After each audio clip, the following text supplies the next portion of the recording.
Ayaw ko kasi maligo sa pool na may naliligong iba. Gusto ko mag-isa lang ako. Ayoko naman dun sa isang pool kasi may naligo na dun kanina. Pinapalinisan ko nga. Kako, itapon na yung tubig tapos palitan ng bago para naman makaligo ako. Hindi raw pwede yun. Saka malinis naman daw yun. Kaya ayun, namalditahan ko siya nang wala sa oras. Sabi ko, paano naman yun magiging malinis? May mga bata nga dong naliligo kanina. Paano kung nakaihi sila sa pool? Ano, yung balat ko pababad sa ganun?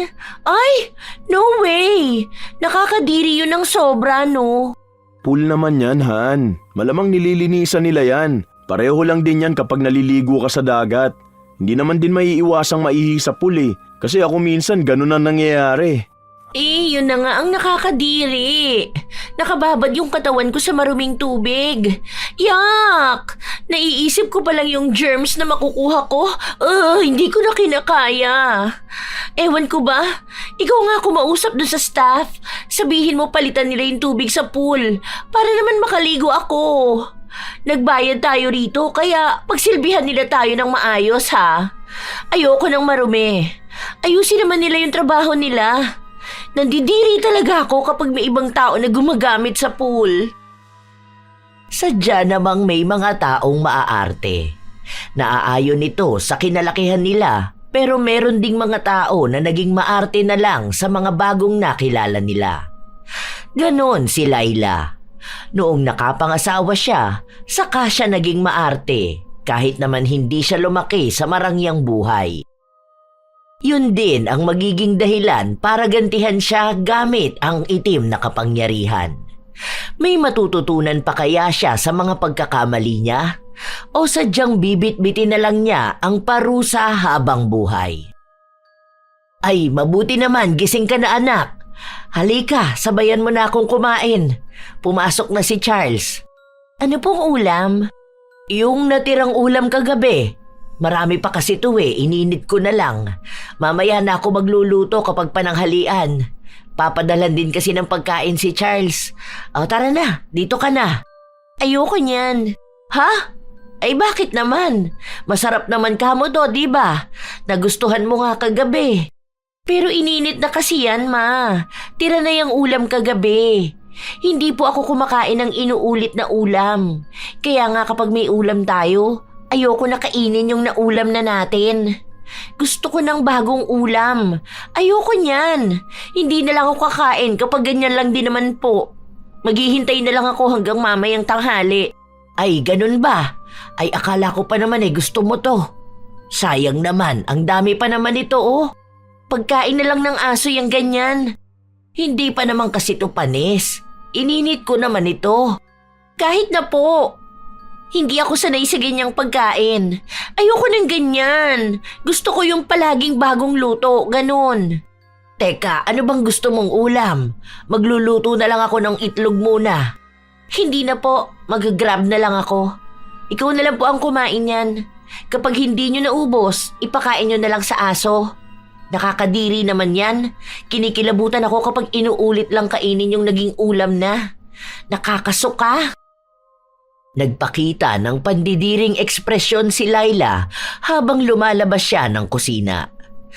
3 taon naging magkasintahan sina Laila at Charles at halos 3 buwan pa lang silang naikakasal. Wala pa rin silang anak. Nakatira sila sa iisang bahay kasama ang ina ni Charles na si Chona. Mabait naman si Chona. Maasikaso rin. Noong una, ayaw niyang tumira sila sa iisang bahay dahil pwede naman daw mangupahan si Chona kahit sa malapit lang sa kanila. Nagpapadala rin kasi ng pera ang panganay niyang anak. Pero ang mag-asawa na ang nagsabi na sumama na lang siya sa kanila para kahit paano rin ay may kasama si Laila. Hindi lang akalain na simula nung maikasal sina Charles at Laila, lumabas ang pagiging maarte ng babae. Hindi siya lumaki sa marangyang pamilya. 7 silang magkakapatid at pangatlo siya. Maliit ang bahay nila. Nakatira sa ilalim ng tulay, kaya kung tutuusin, sanay na siya sa kahirapan. Nung inilayo siya ni Charles sa ganoong buhay, tila ba naging mas maarte pa siya sa babaeng lumaki sa karangyaan. Isang hapon, nasa loob ng bahay si Laila. Pansin niya na may alikabok sa taas ng TV. Bakit naman ganito, Ma? Ang dami po yatang alikabok. Di ba po may naglilinis dito sa bahay? Oo, pero hindi siya makakapasok ngayon. Masama nga raw ang pakiramdam, kaya kako, kung kaya niya, bukas na lang. Pagsabihan niyo po na ayusin niya ang paglilinis. Kasi naman po, tingnan niyo may mga nakikita akong alikabok. Hindi pa naman po ako pwede sa ganyan kasi may allergy po ako. Kaya nga po iwas ako sa mga marurumi. Nakakadiri naman po kasi talaga. Ay, ganun ba? Bawal ka rin sa mga dumi, ganon? Opo. Kaya nun talaga iwas na iwas ako sa ganyan dahil kapag inatake talaga ako ng allergy ko, ay malala po talaga. Bawal din ako sa mga, alam niyo po yun, sa lugar ng mga mahihirap. Like sa mga squatter po, ganun. Paano yan noon sa bahay niyo? Di ba ang sabi mo noon nakatira lang kayo sa ilalim ng tulay? Hindi ba doon marumi? O kaya yung parang mas maalikabok kasi dinadaanan ng mga sasakyan? Marami po, kaya lagi ako inaatake ng allergy ko. Kaya nga po ang sabi sa akin ni Charles, dito nga raw po sa bahay niya walang alikabok. Nung nakaraan po, nakita ko yung air purifier, hindi ko alam na hindi po pala gumagana. Nasira kasi yun ng tagalinis dito. Nabagsak niya. Ipapaayos ko pa sana bukas kasi pupunta rito yung pinsan ni Charles. Kilala mo na yata yun, si Anthony. Hindi ko po kilala. Baka hindi ko po matandaan. Basta po, ipaayos nyo na po agad yan, Ma. Kasi hindi talaga ako pwedeng atakihin ng allergy ko. Baka ako naman po ang mahirapan yan. Saka po pala, mas maganda yata kung kukuha na lang kayo ng kasambahay kesa dyan sa tagalinis lang. Para masigurado na malinis ang bahay. Tapos may maayos po sanang magluto, ganun. Yung masusundan lahat dito sa bahay. Ang dami kasing dapat gawin na hindi ko rin po magagawa. Kasi nga, alam nyo naman, naghahanda ako para sa pagbubuntis ko. Sabihan mo na lang din si Charles kasi siya lang ang pwedeng magdesisyon yan dito. Kayo lang mag-asawa. Kung ano mang mapag-uusapan nyo, di sige, okay lang din naman sa akin. Nagtuloy-tuloy ang kaartehan ni Laila. Kahit na ano na lang na makita niya, pinupuna niya. Kahit na wala naman dapat magiging problema. Hanggang sa dumating na rin ang kasambahay na kinuha nila. Kakilala ito ni Laila, hindi niya lang agad napansin. Nakatira din ito sa ilalim ng tulay, malapit lang sa bahay nila. Si Chona kasi ang pumili ng kanilang kasambahay. Bakit siya yung kinuha nyo, Ma? Ang ganda kasi nung nasa resume niya. Nabasa ko na maayos naman siya magtrabaho. Tapos kilala rin pala siya nung kumari ko. Siya yung dati niyang kasambahay. Ilang taon daw siya doon. Hindi naman siya aalis kung hindi lumipat ng ibang bansa yung mga amo niya. Mabait naman siya. Bakit? May hindi ka ba nagustuhan sa kanya? Masarap din daw siya magluto. Ayaw ko lang po sa kanya. Hindi ko gusto yung vibes niya. Kilalanin na lang muna natin. Kapag hindi maganda ang pagtatrabaho niya, di sige, papalitan ko na lang siya. Pero kung maganda naman, manatili na lang siya rito. Sige na, magpapahinga na ako. Aba, nananakit na naman ang balakang ko. Iba talaga kapag tumatanda na. Nagpatimpla na pala ako ng gatas para sa'yo. Sa mga sumunod na araw, patuloy ang kaartehan ni Laila. Minsan, kahit na sinusunod na ang gusto niya, marami pa rin siyang inirereklamo. Hanggang sa nakapag-usap silang dalawa na mag-asawa. Han, ano yung sinasabi ni Mama na hindi ka raw kumakain ng paa ng manok? Kasi ang daming naiwan dun sa kusina Pinabigay ko na lang sa mga kapitbahay. Diba, nangangati ako kapag kumakain ng ganun. Saka, nakakadiri kasi, Han. Diba dati paborito mukha mo yon? Yung iniihaw pa dun sa kanto sa inyo? Nung ko nga lang din natikman yun Nung bumisita ako sa inyo tapos inulam nyo yun. Kamo, mura lang kasi yun. Noon yun, Han. Alam mo naman na nag-iiba na ang tao. Saka tinitiis ko lang noon kasi nga wala kaming makain, di ba? Pero ngayon, gusto ko na kasing umiwas sa mga hindi pwede sa akin. Paano na lang kapag nagkaroon tayo ng baby? Paano kung may sakit ako dahil sa mga bawal sa akin, di ba? Hindi ko kasi alam yun eh. Sana sinabi mo sa akin.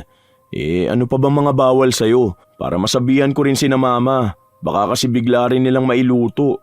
Sinasabi ko naman kay mama kapag bawal sa akin. Huwag ka na mag-alala. Pinaniwalaan na lang ni Charles ang kanyang asawa kahit na hindi niya sigurado kung totoo ba ang sinasabi nito.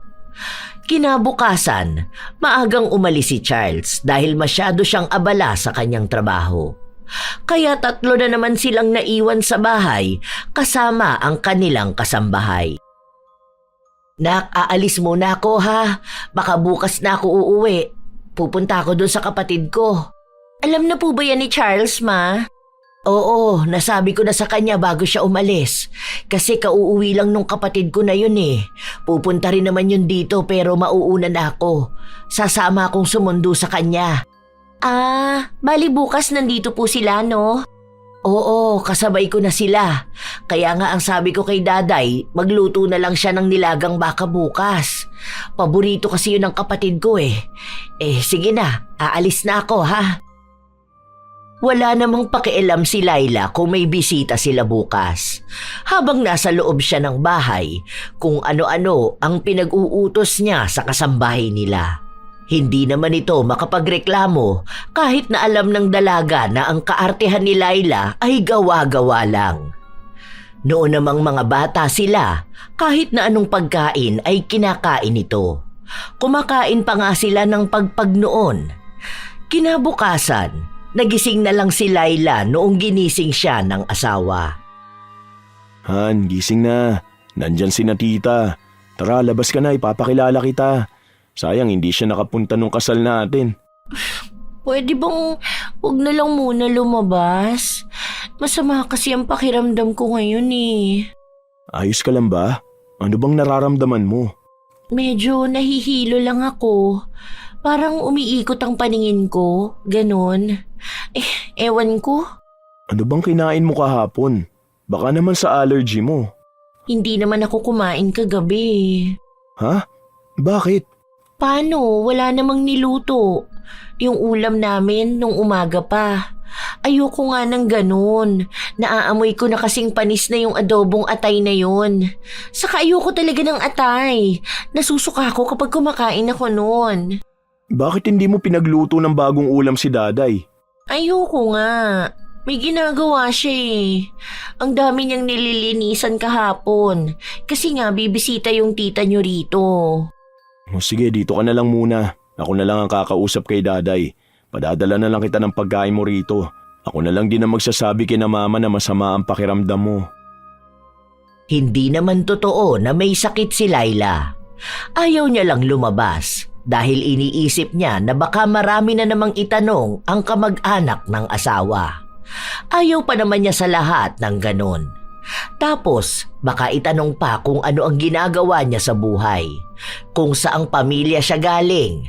Naaalala niya lang yung isang tiyuhin ni Charles na pinagsabihan siya dahil masyado siyang maarte. Maya-maya lang din, dumating si Daday. May dala itong pagkain para sa kanya. Ano ba naman to? Bakit hindi na mainit? Ayoko niyan. Gusto ko yung mainit na sabaw. Tapos tong juice ko, bakit walang maraming yelo? Ayusin mo naman ang trabaho mo. Lagyan mo rin ng sili tong sabaw ko. Saka ayusin mo yung plating. Gusto ko yung pwede kong picturean at ilagay sa Instagram.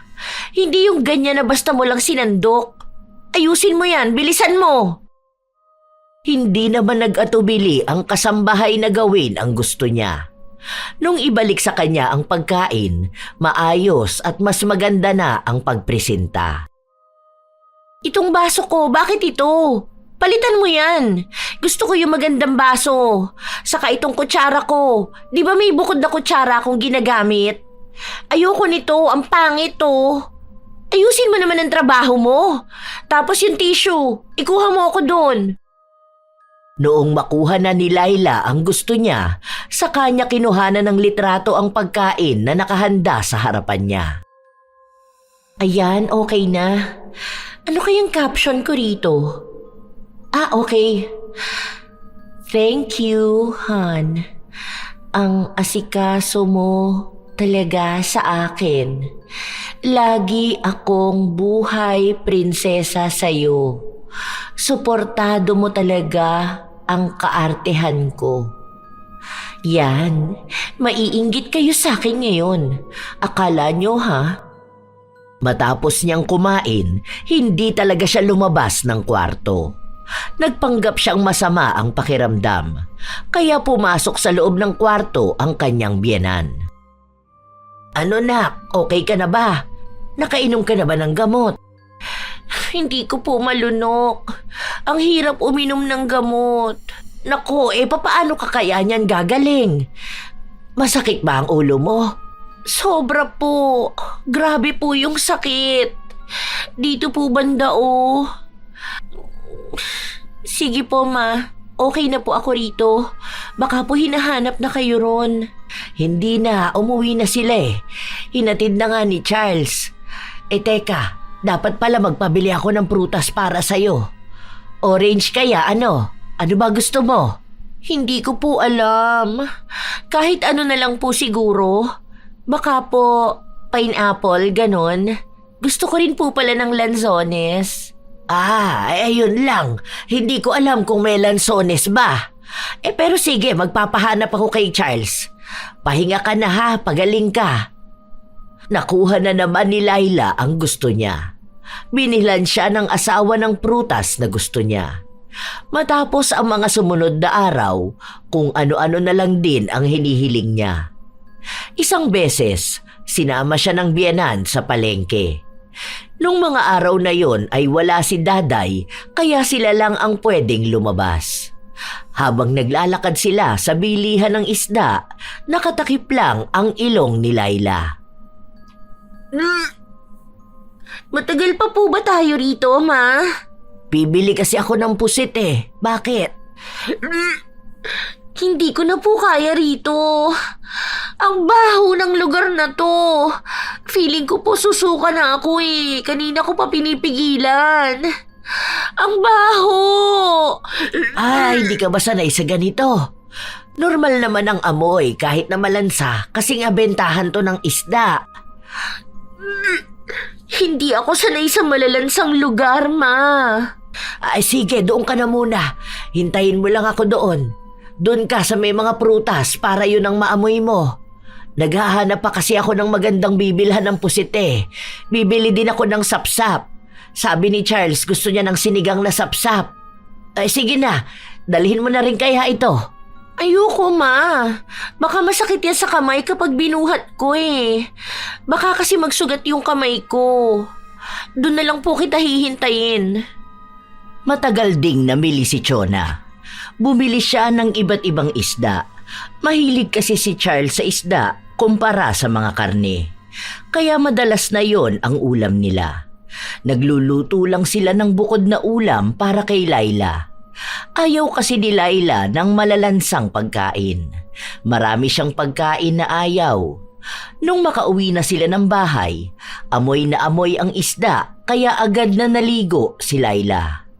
Habang si Chona naman ay nasa kusina at naglilinis na ng pusit. Malansa yon kaya naaamoy pa rin ni Laila.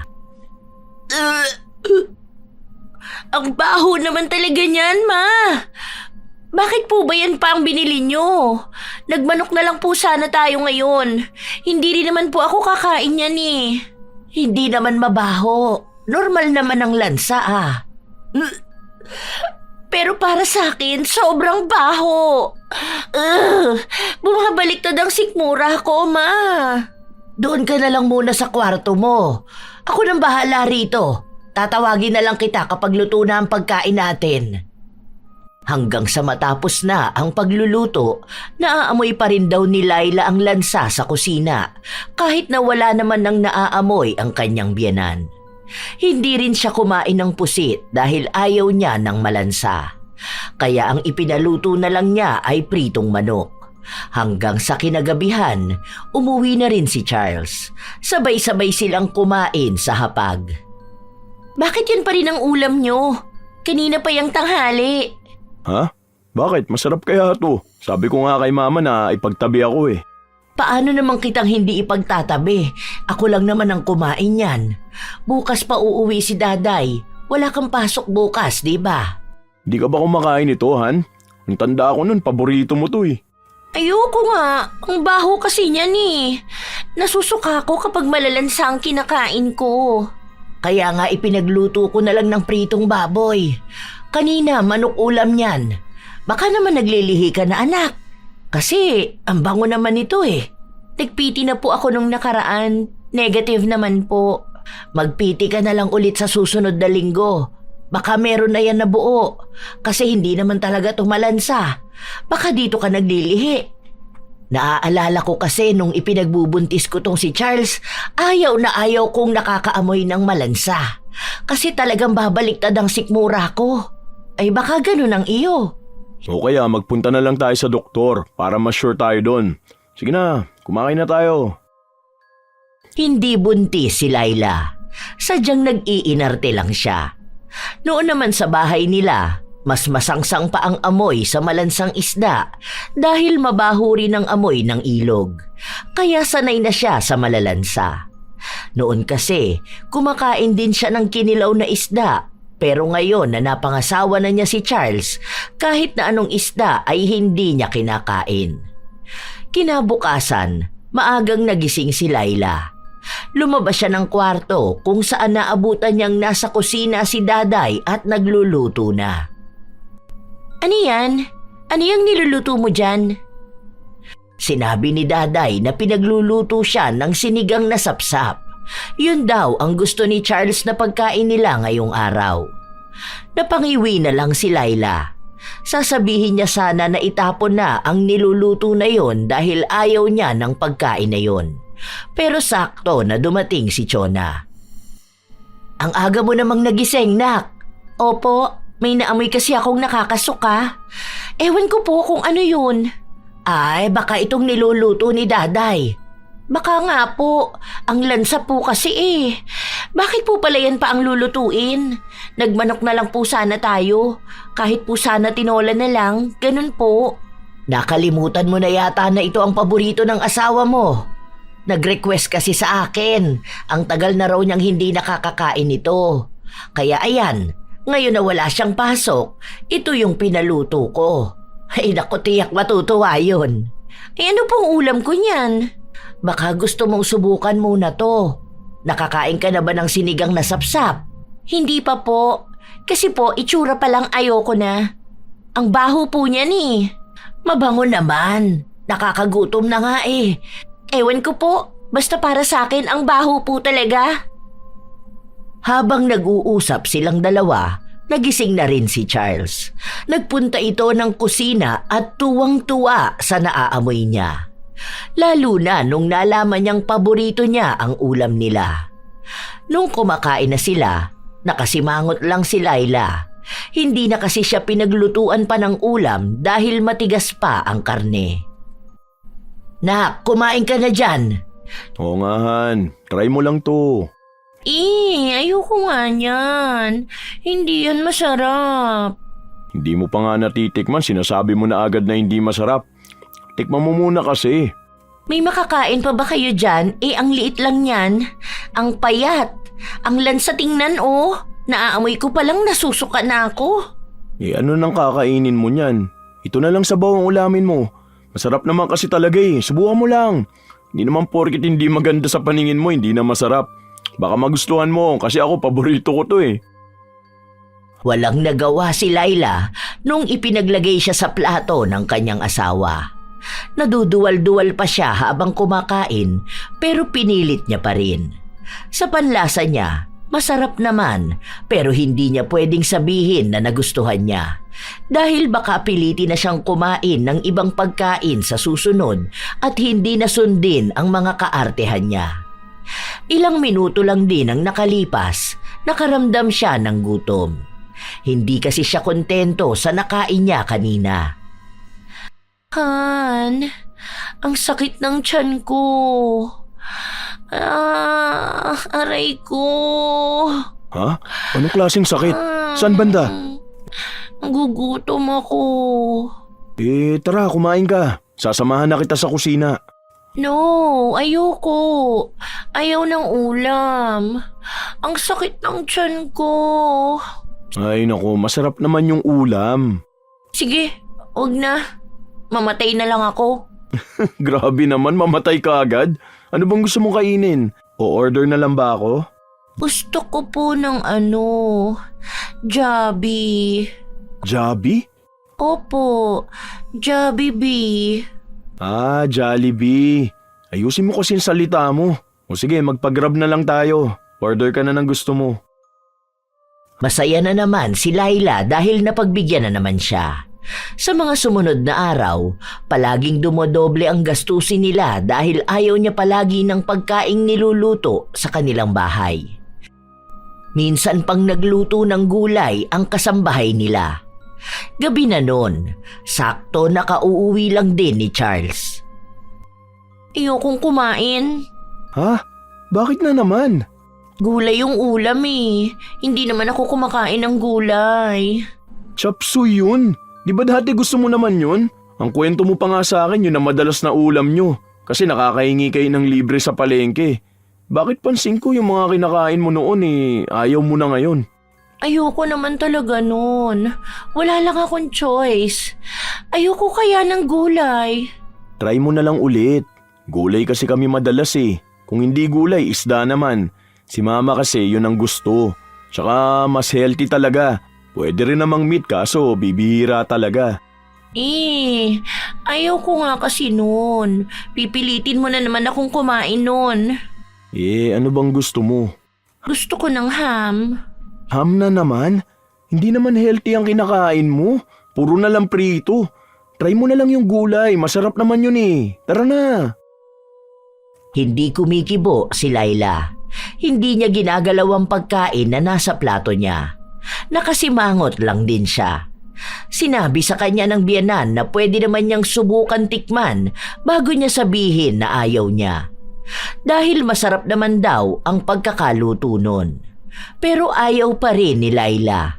Kaya wala na silang nagawa kundi lutuin ang ulam na gusto niya.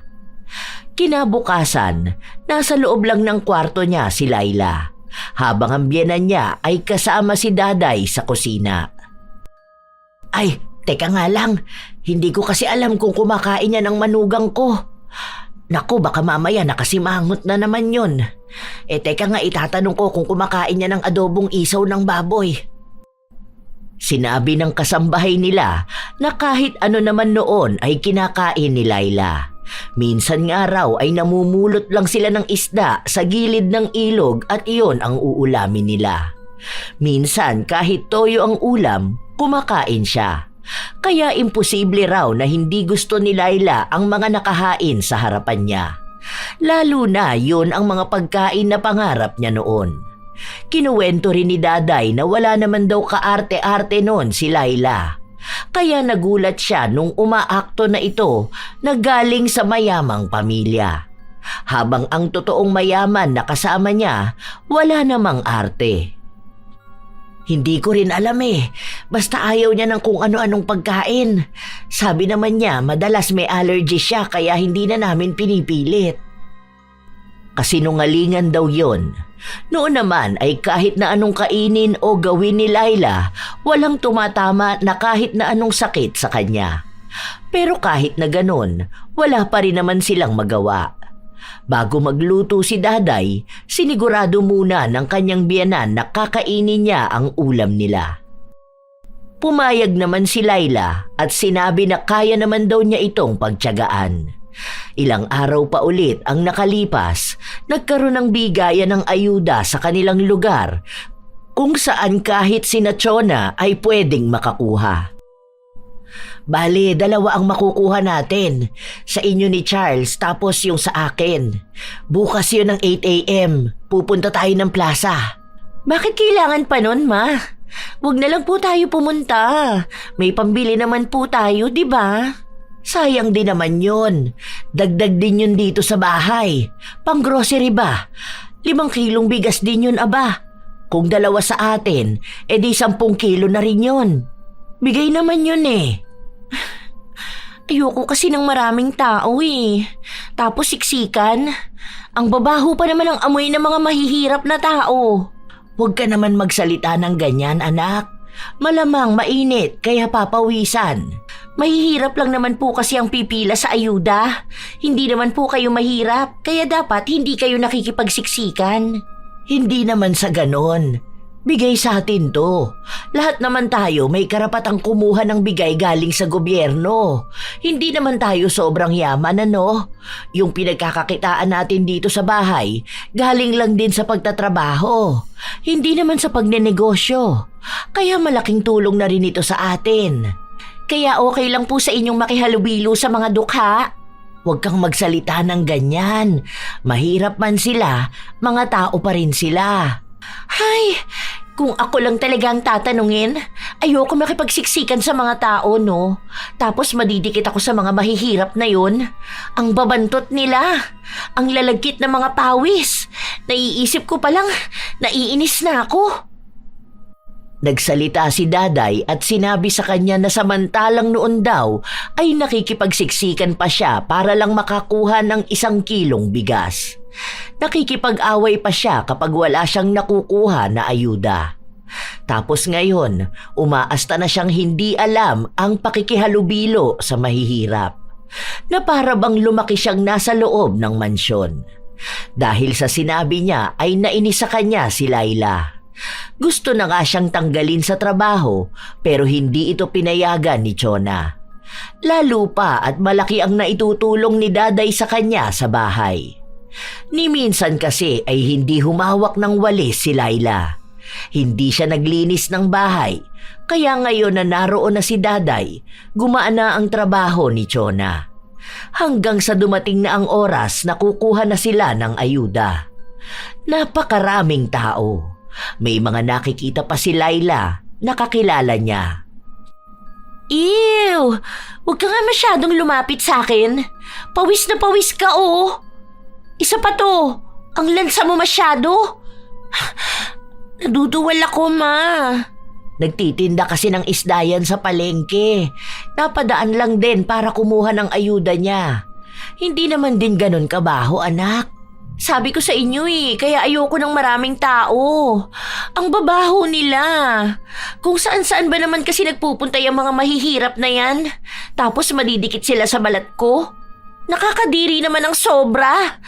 Ay, gusto ko na lang maiyak ngayon. Ew! Hoy, nak, umayos ka naman. Ew. Nakakahiya naman sa kanila. Bakit naman po ako mahihiya sa kanila? Sila nga itong nakakahiya at nakakadiri. Huwag ka na lang magsalita.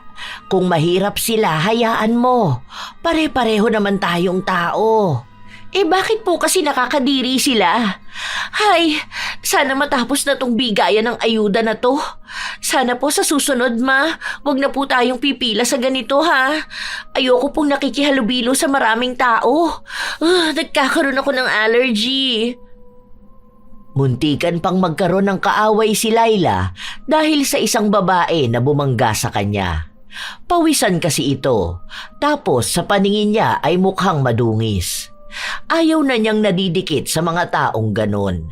Mabuti na lang at kilala yun ni Chona, kaya napakiusapan niya at nahingian ng pasensya. Buong araw na nakasimangot si Laila hanggang sa makauwi na sila sa kanila. Ano ba naman po to, ma? Sardinas lang din naman pala ang ibibigay nila doon.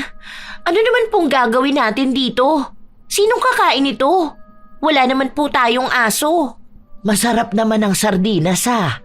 Ang asawa mo kaya hilig ang ganitong pagkain. Naaalala ko pa nung bata yan, kahit na masarap ang ulam, kapag bigla niyang naisipan kumain ng sardinas, yun ang kakainin niya.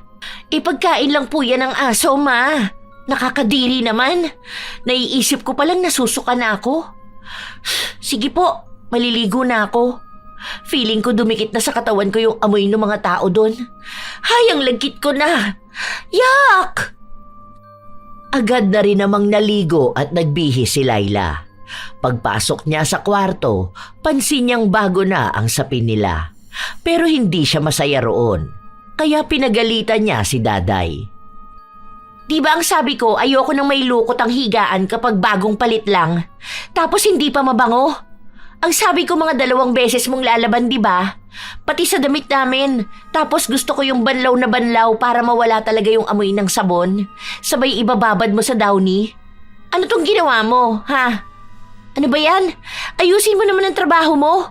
Tapos ang sabi ko, gusto ko palaging malamig dito sa kwarto. Bakit nagpapatay ka ng aircon? Tapos yung mga maliliit na kalat, yung mga alikabok. Ayoko may makikita ko kahit napakaliit na alikabok dahil hindi yun pwede sa akin. Sumagot sa kanya si Daday. Pinaalala sa kanya kung anong buhay ang kinalakihan niya. Wala pa naman daw siyang 1 taon na nakatira sa magandang bahay, kaya huwag siyang umasta na ganun ang buhay na kinalakihan niya. Wala kang pakialam ha. Kung naiinggit ka sa akin, wala na akong magagawa doon. Bakit? Hindi ba pwedeng magbago ang isang tao? Ha? Sa ganitong buhay na ako titira habang buhay eh. Kaya gusto ko maging maarte. Dahil pwede naman ako maging maarte. Ano naman kung hindi ako naglilinis? Hindi ako naghuhugas ng plato. Kaya ka nga binabayaran para pagsilbihan ako, di ba? Palibasa ikaw, mahirap ka lang. Mananatili ka lang ding mahirap. Huwag mong pakialaman ang pagiging maarte ko dahil ito na ako. Ganito na ako. Hindi na lang kumibo si Daday dahil kahit na paano ay amo niya pa rin naman si Laila. Kahit na hindi ito ang nagpapasahod sa kanya. Sa mga sumunod na araw na lumipas, naging mas malala ang kaartehan ni Laila. Kahit na amoy, lasa o kaya normal na bagay lang sana sa paligid nila ay inirereklamo niya. Gusto niyang palagi siyang nasusunod. Hanggang sa isang araw, lumabas silang 3. Ang ganda naman sa resort na ito, anak. Ang linis, ano? Hindi nga po malinis, ma eh. Naiinis po ako dun sa room namin. Parang hindi po nilinisan yun. Ang baho pa nga po ng amoy. Tapos ang tigas pa po ng unan. Ang sabi ko nga po, ayusin naman nila yung pagbibigay ng unan sa amin. Hindi pa ako pumapasok ulit doon pero si Charles, andun po, tulog na tulog. Sa akin, maayos naman yung unan ko. Buti pa po sa inyo. Kaya sabi ko sa staff, magbibigay ako ng bad review dito sa resort nila. Napakapangit! Hindi naman pangit. Ang ganda nga eh. Tapos ang babait pa nila. Tapos po, yung libre nilang pagkain hindi masarap. Ayun, tinapon ko na lang po. Mamaya na lang ako bibili kapag gising na si Charles. Hoy, nak! Sayang naman yung pagkain kung tinapon mo lang. Maayos naman nung nakain ko ah. Hindi naman yun sobrang sarap pero hindi na rin naman masama yung lasa niya. Naaamoy ko pa lang po, nandidiri na ako. Parang panis na hindi ko maintindihan. Saka ang pangit po ng pag-prepare nila.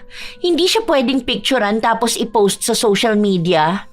Kaya tinapon ko na lang at baka bigla pang sumakit ang tiyan ko. Alam niyo naman po kung gaano kaarte ang tiyan ko, di ba? Konting pagkain na ayaw ko lang, masusuka na agad ako. Tapos masyado ring mahangin sa balcony. Ang sakit sa ulo. Ayoko po ng ganon. Ang sabi naman ni Charles, ikaw raw ang pumili nito. Ako nga po. Nakita ko kasi sa friend ko na galing siya rito. Ang sabi niya magandang araw po. Masaya, tapos walang gaanong tao. Totoo naman po dun sa walang gaanong tao. Kasi ang daming pool na pwedeng tambayan ng iba. Pero hindi pa rin pasado sa akin. Iba pa rin yung ganda na gusto ko. Ang baduy eh. Iniisip ko na lang na baka nagandahan siya rito. Kasi ano yun eh. Parang ignorante sa mga bagay-bagay. Mahirap kasi yun. Iniisip niya na maganda yung isang bagay kahit na hindi naman. Para sa akin, maganda na kasi to eh. Ang mahal din ito. Natutuwa ako kasi ang tahimik tapos nakaka-relax talaga. Try mo na lang i-enjoy kaysa magreklamo, anak. Simula pagpunta pa lang nila, ang dami nang nirereklamo ni Laila. Maging ang tubig na iniinom nila ay ayaw niya kahit na galing naman ito sa maayos na lagayan. Pagkain, higaan, Upuan, pati disenyo ng mga nakapaligid sa resort ay pinupunan niya at ayaw niya. Han, bakit hindi ka pa maligo? Tignan mo si mama oh. Enjoy na dun sa pool. Masarap daw. Ako mamaya na. Hihintayin ko pa kasi mga pagkain natin. Ayaw ko kasi maligo sa pool na may naliligong iba. Gusto ko mag-isa lang ako. Ayoko naman dun sa isang pool kasi may naligo na dun kanina. Pinapalinisan ko nga. Kako, itapon na yung tubig tapos palitan ng bago para naman makaligo ako. Hindi raw pwede yun. Saka malinis naman daw yun. Kaya ayun, namalditahan ko siya nang wala sa oras. Sabi ko, paano naman yun magiging malinis? May mga bata nga dong naliligo kanina. Paano kung nakaihi sila sa pool? Ano, yung balat ko pababad sa ganon? Ay, no way! Nakakadiri yun ng sobra, no? Pool naman yan, Han. Malamang nililinisan nila yan. Pareho lang din yan kapag naliligo ka sa dagat. Hindi naman din maiiwasang maihi sa pool eh. Kasi ako minsan ganun ang nangyayari. Yun na nga ang nakakadiri. Nakababad ang katawan ko sa maruming tubig. Yuck! Naiisip ko pa lang yung germs na makukuha ko, hindi ko na kinakaya. Ewan ko ba? Ikaw nga kumausap dun sa staff. Sabihin mo palitan nila yung tubig sa pool para naman makaligo ako. Nagbayad tayo rito kaya pagsilbihan nila tayo ng maayos ha. Ayoko ng marumi. Ayusin naman nila ang trabaho nila. Nandidiri talaga ako kapag may ibang tao na gumamit sa pool. Hindi yun pwede, Han. Alam ko may araw lang na pinapalitan ng tubig sa pool. Paano naman ako makakapagbabad niyan? Sayang naman binayad natin dito. Huwag ka na lang maging maarte kasi. Ako mamaya tatalo na dyan sa tubig. Ew! Ewan ko sa inyo. Basta ako hindi. Baka mga tipa ko dyan. Malagyan pa ng dumi ang balat ko. Hanggang sa matapos ang araw ng kanilang bakasyon, hindi naligo si Laila. Pinagpipilitan niya kasing papalitan ang tubig, pero kahit na anong paliwanag sa kanya na hindi pwede ang gusto niya, hindi niya pa rin maintindihan. Madalas din na nakakaaway niya ang mga tauhan sa resort. Mabuti na lang mabait ang kanyang biyanan at asawa, kaya sila na lang ang kumakausap sa mga ito. Isang araw, nagpasama si Chona sa kanyang manugang na asikasuhin ng isa niyang benepisyo. Inayos na lang din ni Laila ang iba niyang papeles. Mamaya pa raw tong 2 p.m. Maghintay na lang tayo. Upo na lang tayo rito. Hindi ba pwedeng pumasok na sa loob? Ang init dito sa labas oh. Dapat inuunan nila tayo eh. Ayoko pa naman sa lahat yung pipila pa ako. Hindi naman ganun kainit. Eto, magpaypay ka na lang muna. Nakasilong naman din tayo eh. Maraming tao sa loob, makikisiksik ka ba doon? Baka hindi mo rin ramdam ang aircon. Naiinis naman ako sa kanila. Alam naman nila na nandito na tayo. Bakit hindi pa tayo ang unahin nila? Hindi naman tayo espesyal. Normal na tao lang tayo. Katulad lang din tayo ng mga naghihintay at gusto nang matapos kung anong dapat nilang ayusin. Anak, dapat matuto kang maghintay. Matuto kang makisiksik. Dahil paano yan kapag nagkaroon ka na ng anak? Mahihirapan kang maging maarte. Kahit na ayaw mo, maghuhugas ka ng puwit ng anak mo. Magkakaroon ka ng lungad sa damit mo. Marurumihan ka. Maraming magbabago kapag kayong dalawa na lang talaga ng asawa mo ang magkasama. Ano pong silbi ng mga kasambahay? Hindi naman laging sila ang kikilos. Kapag nagkaroon na kayo ng anak, hihigpit na kayo niyan sa budget. Maliban na lang kung malaki talaga ang pinagkakakitaan nyo. Mahal magbayad ng kasambahay at yaya. Saka dapat matuto ka nun sa sarili mo. Hindi pwedeng lagi kang nang aaway ng tao. Oo, normal naman ang maging maarte. Dahil kahit naman ako nung kabataan ko, nako sobrang arte ko. Pero nakapag-adjust ako. Dahil hindi naman pala palaging dapat kaartehan ng paiiralin. May kaartehan pa rin naman ako ngayon pero hindi naman yung sobra. Pero kahit na po ma, ewan ko, basta maarte talaga ako. Tapos kapag pakiramdam kong ayoko pa ng isang bagay, ay talagang ayoko. Alam mo, tara kumain na lang tayo. Ayun oh, gusto ko ng kwek-kwek. Ew! Anong kwek-kwek po? Ayun yung sa tuhog-tuhog. Masarap yun. Paborito ko yun. Tara na, masarap din yung fishball nila dyan. No, Ma. Ayoko po niyan. Hindi ka po ba nandidiri sa ganyang pagkain sa kanto? Like, maalikabok. Tapos yung mantika pa na pinaglulutuan nila, inuulit-ulit pa nila yun. Tapos kung saan lang din nila nabili yung mantika. Tapos yung mga gamit nila, hindi nakaka-aesthetic tingnan. Saka ang dugyot, ganun. Kaya ayaw ko niyan, Ma. Huwag ka na kumain yan. Wala namang problema sa akin. Hindi naman maarte ang tiyan ko. Saka gusto ko yung mga ganyang pagkain. Kumain na lang tayo sa coffee shop. Order tayo ng kape tapos tinapay, ganun. Ayoko doon. Ang mahal ng kape doon eh. Nasa 200 pesos tapos hindi naman masarap. Yung tinapay naman nila sobrang tamis. Yan ang gusto ko. Ang tagal ko na kasing hindi nakakakain yan eh. Ay, ayun may lumihan din pala doon sa gilid. Ay, tara, doon na lang tayo kumain. Nagrereklamo si Laila dahil ayaw niya talagang kumain sa gustong kainan ng kanyang biyenan. Pero wala na siyang nagawa matapos siyang hilahin doon. Sa gilid lang yon ng kalsada. Nakalagay sa maliit na mangkok ang pagkain at nakabalot ng plastik. Tuwang-tuwa si Chona dahil bibihira lang din siyang makakain nito. Habang sarap na sarap si Chona, ang manugang naman niya ay hindi na makakain. Nakapilantik ang mga daliri nito habang hawak ang kutsara. Kakaunti lang din ang sumasayad na pagkain sa bibig niya. Kada subo niya, panay siya pandidiri. Nakatingin sa kanya ang mga tao na kumakain din. Pinagsasabihan siya ng biyenan dahil nakakahiya ito kung tutuusin. May isa pang ang babae na nagsabi sa kanya na mukha naman siyang hindi mayaman para hindi kumain ng ganon. Wala raw sa itsura niyang ipinanganak sa mayamang angkan na yun ang unang beses na titikim ng pagkain sa kanto. Hindi naman daw siya mukhang artista dahil buti pa ang ibang artista ay sumusubok ng pagkain sa kanto. Sino ba naman siya para mag-inarte ng ganon? Hindi mo lang kasi ako kilala. Kung ito lang ang pagkain na kaya mo, wala na ako magagawa doon. Basta ako ayoko ng ganito. Hindi ako sanay kumain ng pangmahirap na pagkain ha. Saka ang dumi kaya nito.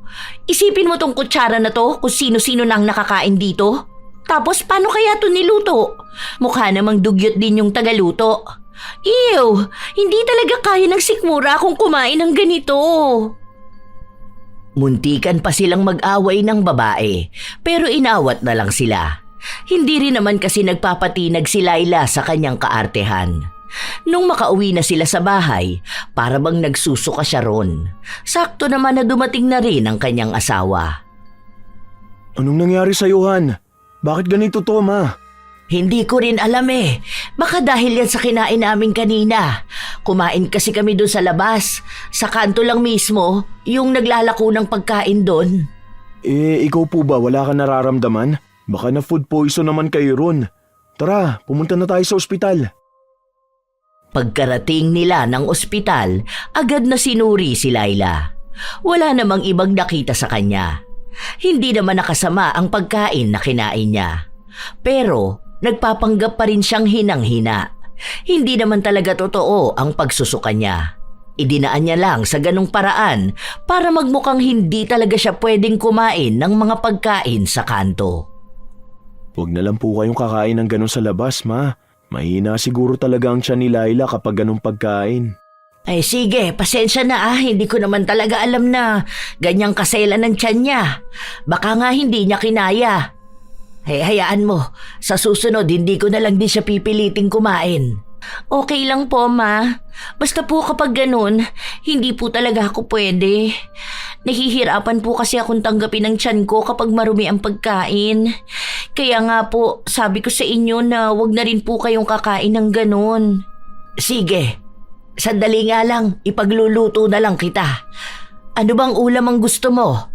Gusto ko po sana ng tinola para naman po mainitan ang tiyan ko. Agad naman din siyang inasikaso ng kanyang biyenan. Ilang araw pa ang lumipas, patuloy pa rin sa pagiging maarte si Laila. Minsan nga ay nahihirapan na si Chona na alamin kung ano ba talaga ang gusto at ayaw nito. Ang dati kasing sinasabi niyang gusto niya, minsan ay ayaw niya kapag nasa harapan na niya. Isang araw, umalis si Chona dahil may kailangan siyang asikasuhin mag-isa. Kaya naiwan lang si Laila kasama si Daday. Labhan mo nga ulit yung mga damit ko. Ang kate eh. Hindi ako sanay na makati ang damit ko. Parang hindi mo naman inayos yun. Sumagot si Daday na maayos na raw niyang nilabhan yun. Wala rin naman siyang natatanggap na reklamo mula sa iba niyang amo. Bakit siya pa ang maraming arte? Kaya nagkasagutan silang dalawa. Hanggang sa umabot sa punto na galit na rin si Daday sa kanya. Lalo na sa pinaggagagawa nitong kaartehan na nagpapahirap sa mga taong nasa loob ng bahay. Wala kang pakialam, okay? Buhay naman namin to. Saka, okay nga lang sa asawa at biyanan ko na maarte ako eh. Tapos ikaw magrereklamo? Katulong ka lang naman. Dapat sa'yo nagsisilbi sa'kin. Kailangan mas sundin mo ang kaartehan na meron ako. Naging mas mayabang din si Laila. Isang araw, nasa grocery silang mag-asawa. Namimili sila ng mga gamit sa bahay at sa banyo. May inilapag na 4 na klase ng sabon si Laila. Oh, ano yan? Ang dami naman yung sabon na yan. Meron na kami rito oh. Yung kay mama sa bahay tapos ito yung sa atin. Ano yan? Para saan? 5 beses kasi ako nagsasabon ng katawan ko eh. Bali, ito yung una, soft lang. Parang pang baby lang. Tapos yung last ko, yung Koji ko dun sa bahay na binili natin ng set. Ang dami naman. Isang sabon lang okay na yun. Tapos saka ka nalang maghilod. May magbabago ba kapag 5 beses ka nagsasabon? Kaya naman pala halos 2 oras ka kung maligo. Ang taas na rin kaya ng bill ng tubig natin. Mas nagiging malinis kasi ang katawan ko kapag 5 sabon ang gamit ko eh. Kapag kulang ang sabon ko, ayun, doon ako madalas iritable. Kasi feeling ko ang lagkit ko, ganun. Sige na, bilhin mo na yan. Para din naman yan sa kalinisan ko eh. Nagtataka lang ako, ang dami kasi. Tapos ang dami mo rin pinapahid sa katawan mo kapag tapos ka na maligo. Baka naman masobrahan ka na niyan sa linis. Masama rin yun ah. Basta. Alam mo naman kung gaano ko kaarte, di ba? Ayaw ko nang marurumihan ako. Sige na, Han. Thank you. Naging mas malala pa si Laila. Pati sa gamit sa bahay, gusto niya lang binabanlian bago nila gamitin. Tapos hiwalay pa palagi ang plato niya, maging ang mga kubyertos niya. Bawal may gumamit ng baso niya dahil kung sakali na may ibang makiinom, gusto na niyang ipatapon kaagad. Pati sa pagkain, hindi pwedeng basta masusunog ang sibuyas dahil aayawan na niya ang pagkain. Hindi pwede na maraming bawang dahil hindi na siya kakain. Gusto niya lahat ng sasabihin niya ay masusunod sa loob ng kanilang pamamahay. Kaya nananawa na rin si Chona. Minsan pang nagsabi siya sa anak niyang lilipat na lang siya ng bahay. Gusto na niyang bumukod dahil nahihirapan na siyang makisama sa kaartehan ng kanyang manugang. Pero nakiusap sa kanya si Charles na pakisamahan at pagtiisan na muna si Laila. Magbabago rin naman ito. Hanggang sa isang araw habang kumakain sila ng hapunan. Oh, bakit? Ayaw mo na agad kumain? Ayoko na. Hindi naman masarap. Masarap naman ah. Di ba ito yung gusto mong luto? Wala din naman yung gaanong bawang. Tapos hindi ko rin pinalagyan ng mga sinasabi mong may allergy ka. Masarap naman dahil magaling magluto si Daday. Hindi ko gusto. Wait lang. Hindi na pagpapanggap ang kanyang pagduwal. Sumuka siya sa lababo pero ang nakapagtataka ay kulay itim ang tubig na lumalabas sa kanyang bibig. Sinabayan pa ng maliliit na ipis at ibang insekto. Nang hina ang tuhod niya matapos na makita yon, pati na rin ang mga kasama niya sa bahay ay nataranta sa nangyayari. Akala nila 1 beses lang yon nangyari pero nasundan pa ng 2 pagsuka niya ng insekto. Kada suka niya ay nanghihina talaga siya. Ay, Diyos ko po. Bakit naman nagkakaganyan ka, anak? Ano na naman nakain mo niyan? Wala ka namang ibang kinakain. Kung dali na kaya natin siya sa ospital. Hindi naman yan magagamot sa ospital. May sinusuka siyang kakaiba. Insekto.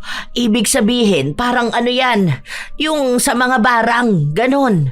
Binabarang siya? Totoo ba yun? Ewan ko. Pero nung panahon namin, uso yung ganyan.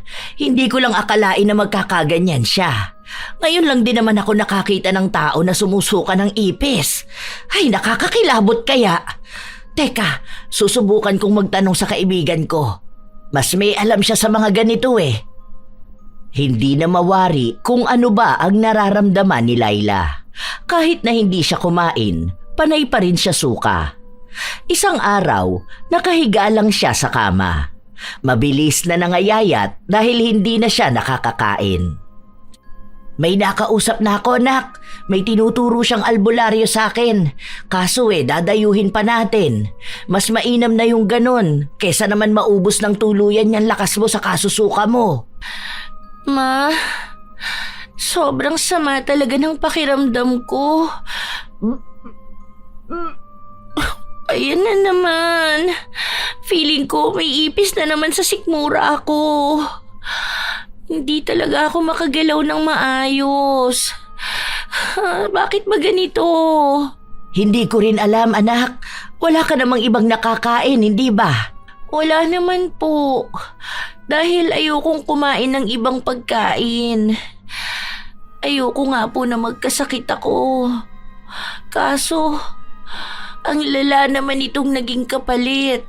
Basta kung sakali man na maipapagawa o ipapainom sa iyo ang albularyo, gawin mo na lang ha. Huwag ka na lang muna maging maarte. Mas maganda kung gumaling ka na muna. Dumayo pa sila ng malayo para mapuntahan ang albularyo. Naglabas ng malaking pera si Charles para lang gumaling ang kanyang asawa. Nung kaharap na nila ang albularyo, sumuka na naman si Laila. Mas malalaki na ang ipis. Hindi na katulad noong una na maliliit lang talaga. Kulay itim pa rin ang likido na lumalabas sa kanyang bibig. Kapag gano'n ang nangyayari, pakiramdam niya ay mamamatay na siya. May ginawang orasyon ng albularyo, matapos noon ay nagbigay sa kanya ng isang baso ng tubig. Kinuha ito sa may mga nakababad na erbal at sinabing kasama rin daw nakababad ang buhok ng tikbalang na malaki ang tulong para magtanggal ng ritual sa isang tao. Pero hindi yun ininom ni Laila. Pasimple niyang itinapon. Ayaw niyang inumin dahil sa kanyang kaartehan. Noong umuwi na sila ng bahay, mas lumala pa ang naranasan niya. Sunod-sunod siyang sumuka. Kung saan-saan din lumalabas ang mga insekto, maging sa kanyang mata, ilong o sa tenga. Basta sa bawat parte na may butas sa kanyang katawan. May mga maliliit pa nga na uod na lumalabas kahit sa kanyang puwitan. Nako, bakit naman imbis na gumaling ka lalo ka pang lumalala? Peki naman yung albularyo niyon, ma. Hindi naman niya ako kayang pagalingin. Sabi ng kaibigan ko, magaling yon. Saka yung babae na nakausap ko noon, sabi niya tinulungan pa nga siya ng albularyo na makuha mula sa mga engkanto noon Basta maniwala ka lang daw talaga nagagaling ka. Peke siya, ma. Ibang paraan na lang po. Ayoko na ng ganitong pakiramdam. Sobrang hirap po. Yung tiyan ko, feeling ko palaging kinukutkot ng ipis. Nakakadiri po. Ayokong isipin kasi lalo po akong nasusuka. Bakit naman kaya ganyan? Sino naman kaya ang may motibo para gumawa niyan sa'yo?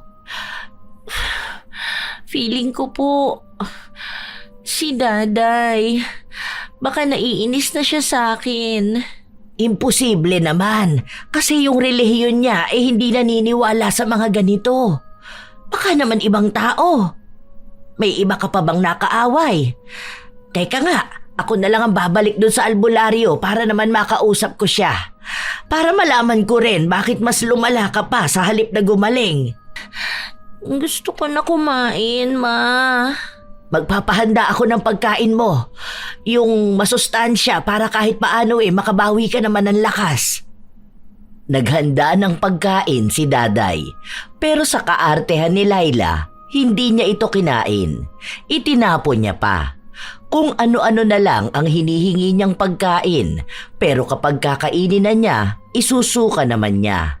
Kaya wala ring kinahahantungan ang pagbabawi niya ng lakas dahil kusa rin naman niya itong inilalabas. Naiinis na sa kanya si Daday. Pinagsasabihan siya na may nararamdaman na nga siya, mas pinapairal niya pa rin ang kanyang kaartehan na wala naman na sa lugar. Isang beses pa, may mga bisita na naman sa bahay ni Chona. Hindi naman sila magtatagal pero nakihinto lang muna sila bago nila puntahan ang dapat nilang bibisitahin. Natural na maingay, kwentuhan ng mga magkakamag-anak, tawanan, ingay ng mga bata. Nasa loob ng kwarto si Laila, hindi naman siya naiingayan pero ginawa niya yung paraan para magpaalis ng bisita.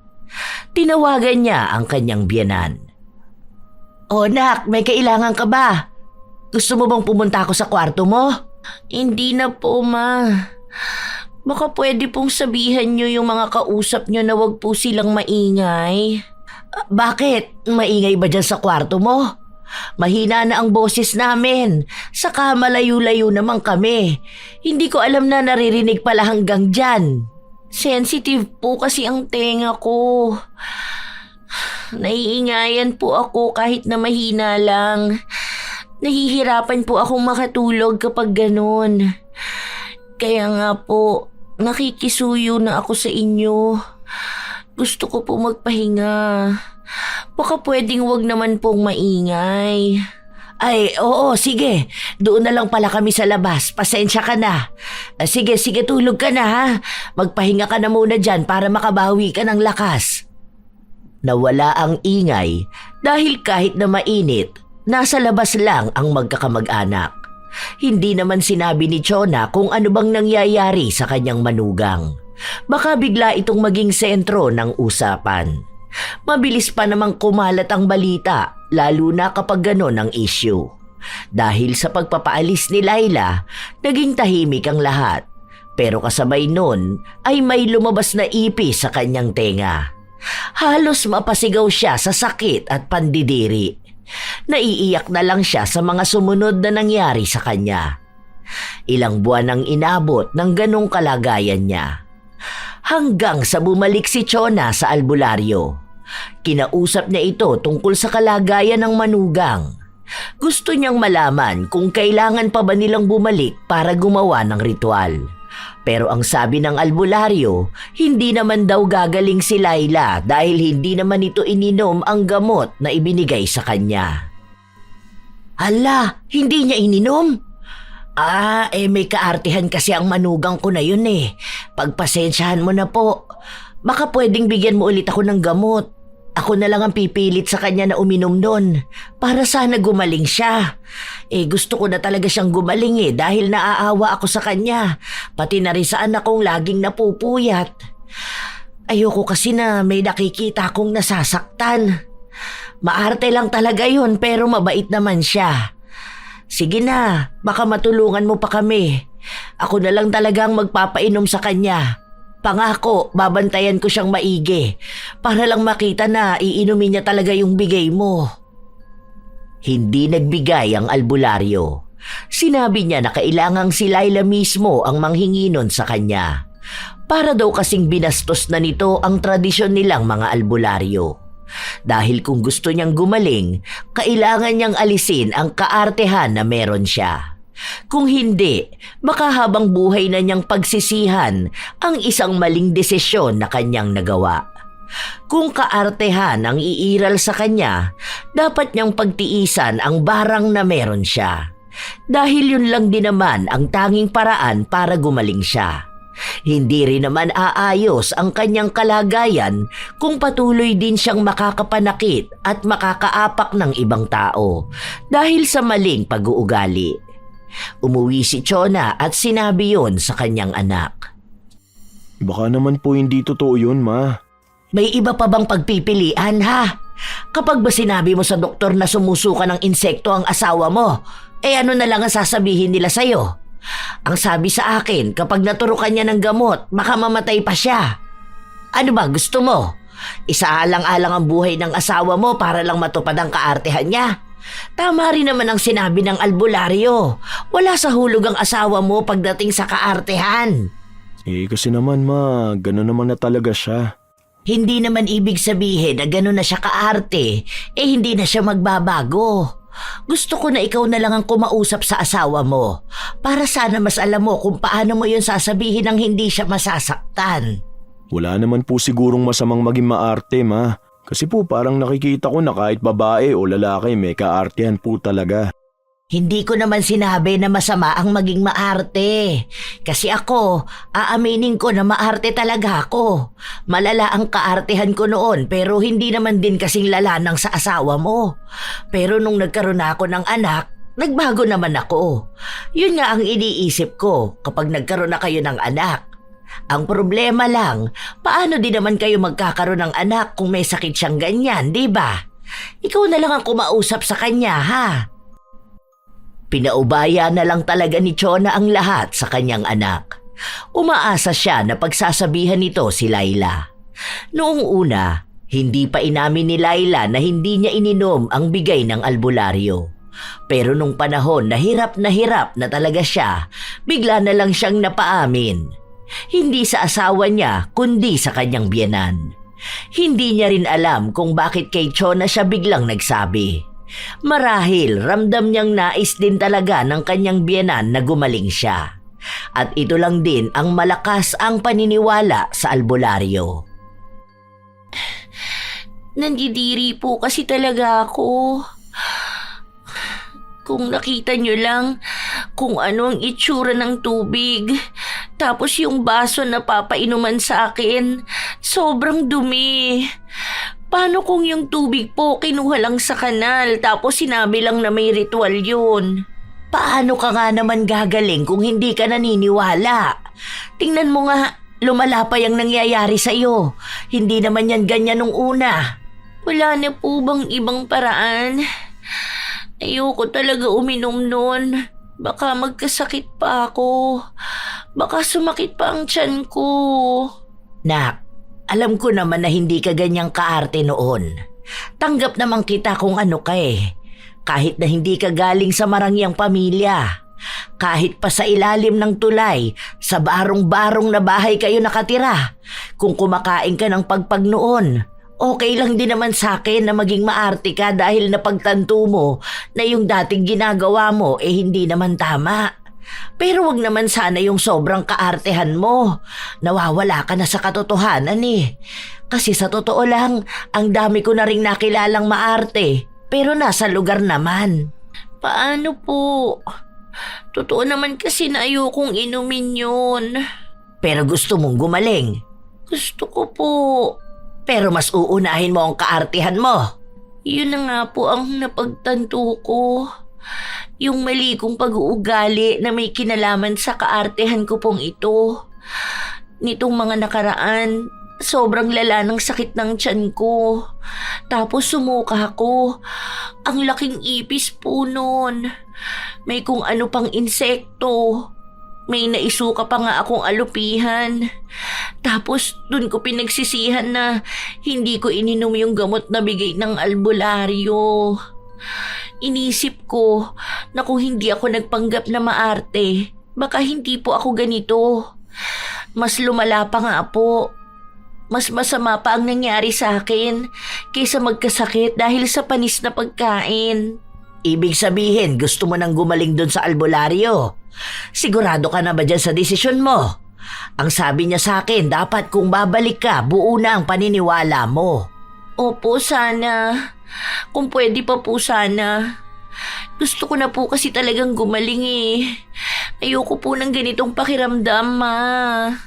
Sige, bukas na bukas babalik tayo dun. Nakausap ko naman na siya. Sorry po, Ma.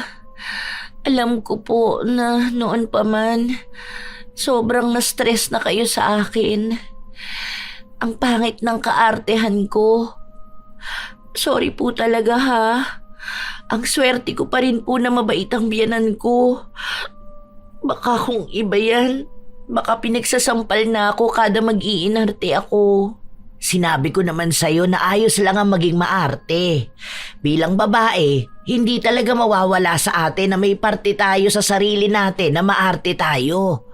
Ang sinabi ko sa'yo, hindi sa lahat ng bagay dapat maarte ka. Dahil merong kailangan at pwede namang palampasin. At maging totoo ka sa sarili mo. Kahit ano man ang kinalakihan mo, maging totoo ka. Kung maarte ka o naging maarte ka, yung nasa tamang paraan. Hindi lang para ipamukha sa iba kung ano ka ngayon. Dahil minsan yun pa ang nagiging dahilan para mapasama ka. Sorry po, Ma. Promise po, kapag gumaling ako, hindi na ako magiging maarte. Hindi na ako magpapanggap na ayaw ko ng mga bagay na gusto ko naman talaga. Sorry po, Ma. Sorry po sa stress na bigay ko. Buo na sa kalooban ni Laila na babalik siya sa albularyo. Kaya naman niyang inumin yun kahit marumi kung titignan. Dahil bata pa lang siya, wala nang selan ang kanyang tiyan. Humingi ng tawad si Laila sa albularyo at sinabi na may paniniwala naman siya. Mabuti na lang at mabait din ito at handa siyang tulungan. Nung mainom niya ang gamot, nag-init ang kanyang sikmura. Sa sobrang sakit ay napapasigaw na lang siya. Namaluktot pa siya habang pinipiga ang kanyang sikmura. Umiiyak siya. Dahil sa nangyayari sa kanya, mas lalong nag-alala ang kanyang biyenan. Pero sinabi ng albularyo na normal lang yun. Nilalabanan ng gamot ang barang. Kaya masasaktan talaga ng sobra si Laila. Pero matapos naman nun ay gagaling na siya. Halos kalahating oras siyang nagdusa. Pero nung nawala naman na ang sakit, hindi na rin siya nilabasan ng kahit na anong insekto. Hinang-hina nun si Laila. Gutom na gutom siya, kaya pinakain na muna siya ng biyenan niya. Ilang minuto lang ay nakabawi na rin siya ng lakas. Medyo okay na po ako, Ma. Nanghihina lang ng konti pero hindi naman katulad nun. Salamat naman wala na akong sinusuka. Ang hirap po pala ng binabarang. Sobrang hirap. Nagtanong din sa albularyo kung malalaman kung sino ba ang nagpabarang sa kanya. Sinabi na hindi naman nila kilala. Hindi nila nakakasama pero minsan nilang nakahalubilo. Malakas daw ang mambabarang dahil nagawa niyang barangin si Laila sa pamamagitan lang ng pagtitig niya rito. Kaya doon nakaramdam ng takot si Laila. May mga tao pala na kayang makapanakit ng iba sa pamamagitan lang ng tingin. Naisip niya na baka isa sa mga nakita niya o nakakita sa kanya na mag-inarte sa labas. O kaya ay doon sa kinainan nila sa kanto, kung saan naduwal-duwal siya mismo sa harapan ng mga taong sarap na sarap kumain. Nagmistulang malaking paalala na rin yon kay Laila, na kailanman hindi tama ang maging sobrang arte. Magpapaluto ako ng pagkain. Ano bang gusto mo? Sa totoo lang po, Ma, lahat naman po kinakain ko eh. Kahit ano na lang pong ulam. Sigurado ka na ba dyan? Baka mamaya magsigang ako ng isda tapos ayaw mo. Noon naman po panay kami isda. Minsan nga may lasa na yung isda kasi patay na nung nahuli namin. Kinakain ko pa rin naman po. Hindi naman po talaga ako maarte sa pagkain. Hindi naman po totoo na may allergy ako. Sanay po sa germs tong katawan ko. Nabuhay akong mikrobyo ang nagpapalaki sa akin. Natawa naman ako doon. Pero sige, magpapaluto na lang ako ng nilagang baka. Mas okay na yun para may sabaw ang kakainin mo. Para marami kang makain para tumaba-taba ka naman. Sige po, Ma. Saka po may isa pong pagkain akong gusto. Matagal na po akong hindi nakakakain nun eh. Gusto ko po sana ng balot. Sige, mamaya magpapabili ako niyan. Aba buti naman at gusto mo na nun. Naaalala ko pa nung kumain ka nun diring-diri ka sa sisiw. Sigaw ka pa ng sigaw nun. Kasi kamo nakakatakot yung balahibo ng sisiw. Baka buhay pa yun, ganon. Huwag niyo na pong ipaalala. Natatawa na naman po ako sa kaartihan ko na pagpapanggap lang din naman. Akala ko po kasi magandang tingnan hindi naman po pala. Ngayon na naaalala ko yun, naiinis ako sa sarili ko. Paano pa kaya yung mga tao na nakakarinig at nakakakita sa akin? Akala ko kasi cute Yung mga napapanood ko kasi noon, ang cute nila maging maarte. Kaya ayun, inisip ko na baka ganun ang itsura ko kapag naging maarte ako. Pero at least ngayon alam mo na, hindi ba? Na hindi sa lahat ng oras magandang maging maarte. Pero ayos lang maging maarte, normal naman yun. Hindi naman mawawala sa isang tao na may kaartehan sa kanya. May gusto siya na ayaw ng iba, may ayaw naman siya na gusto ng iba. Siyempre bilang tao, gano'n naman talaga. Hindi ko pa po alam kung anong kaartehan meron ako. Baka po kapag nabuntis ako, doon na lang lalabas yung totoong arte. Ay sana nga, ayos lang sa akin maging maarte ka ng sobra. Basta ba alam kung may laman na yung sinapupunan mo. Sana naman ngayong taon gustong gusto ko na talaga mag-alaga ng apo. Malay niyo naman po, baka isang araw maging sobrang arte ako, yung pala naglilihi na ako. Nagtawanan lang silang dalawa. Yun na ang naging simula ng pagpapakita ni Laila ng tunay niyang pag-uugali. Natuto na siyang makisama. Hindi na niya itinatago ang katotohanang lumaki siya sa hirap at walang kaartehan. Pero minsan, lumalabas din ang iba niyang kaartehan kapag silang dalawa lang ng asawa ang magkasama. Wala naman yung kaso kay Charles dahil sinusunod niya rin naman ang nais ng kanyang asawa. Makalipas ang 1 taon, nabuntis na rin si Laila. Doon lang siya nagkaroon ng arte sa pagkain, dulot na rin ang kanyang paglilihi. Mas naunawaan na siya, mas lalong binigyan ng pansin. Nung manganak siya, doon niya na naunawaan ang sinabi sa kanya ng biyenan, na hindi na siya magiging maarte dahil kahit na ano na lang magagawa niya habang nag-aalaga ng anak. Ang magandang pangyayari ay natuto siya sa maraming kamali ang nagawa niya sa buhay at naging malaking aral sa kanya ang kaparusahan na pinagdaanan niya. Wala namang problema sa kaartehan dahil bawat tao ay may kanya-kanyang arte. May kinalaman man ito sa katawan, sa pananamit, sa pananalita, sa kilos, sa pagkain o maging sa kapaligiran. Bahagi ito ng pagiging tao. May mga bagay tayong kinagisnan, nakasanayan at kinahiligan na nagbibigay sa atin ng ginhawa at pakiramdam ng kontrol sa sarili. Sa ganitong paraan, ang kaartehan ay hindi agad masama. Minsan pa nga, ito ang anyo ng pag-aalaga sa sarili. Ngunit nagiging mali ang kaartehan kapag ginagamit ito bilang maskara. Hindi kailangang ipangalandakan ang pagiging maselan para patunayan ang halaga ng sarili. Ang dignidad ay hindi nasusukat sa dami ng ayaw mong kainin, sa dami ng reklamo mo sa paligid, o sa pagiging mapili mo sa lahat ng bagay. Mas nasusukat ito sa kung paano ka marunong makibagay at rumespeto sa sitwasyon at sa taong kasama mo. May mga kaartehang hindi na dapat itinatago pa dahil hindi naman ito kahinaan. Ang pagiging totoo sa sarili ay mas mahalaga kaysa sa pagpapanggap na may antas kang kailangang ipakita. Tandaan na ang kaartehan ay hindi tanda ng pagiging mataas sa lipunan. Minsan, ito pa ang nagiging dahilan para ayawan ng iba. Walang masama maging maarte. Ang masama ay magpanggap na maarte para tingalain ng iba. Kayo ba mga apo? Gaano ba kayo kaarte?